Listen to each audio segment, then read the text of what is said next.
It's become a familiar sight across the United States. Violent confrontations, civil unrest, and bitter feuds between the political left and right. It's a giant struggle between people's values and beliefs, and whose will dominate. There's a culture war going on here that is unlike anything many of us have ever seen. And it's driving divisive politics and promoting polarized agendas. And both sides believe that the US, as we know it, is at stake. In the US these days, it seems like every dispute has become a profound matter of identity. Guns, abortion, race, you name it. Can Americans bridge our great divide?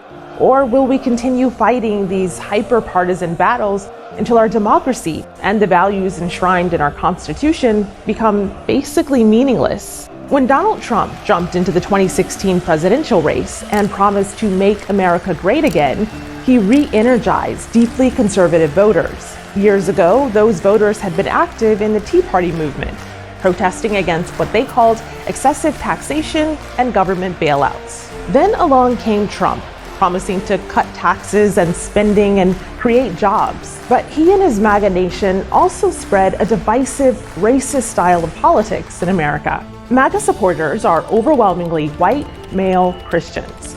More than half of them are over 65. They're pro-gun, anti-abortion, anti-lockdown.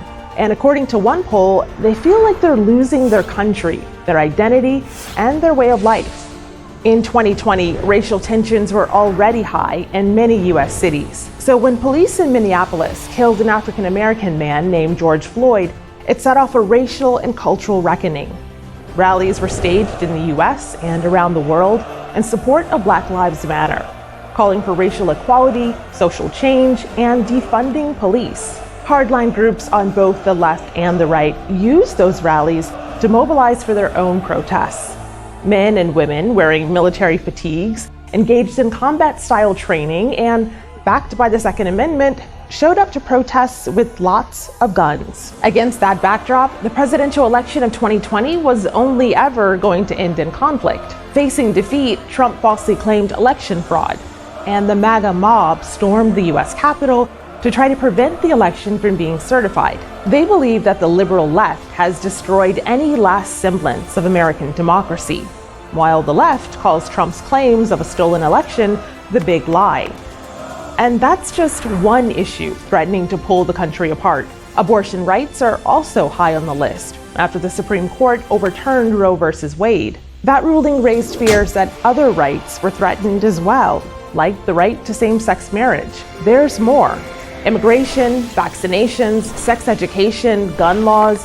These are all cultural questions at the core of the political campaigning that's shaping American society today. And here's the thing about this culture war. Neither side seems prepared to compromise, never mind back down. Americans have arrived at very different and conflicting conclusions about how things should be. So what's the answer? Can we find more that unites us than divides us? Because if we can't, American society may end up with a culture war as its latest forever war.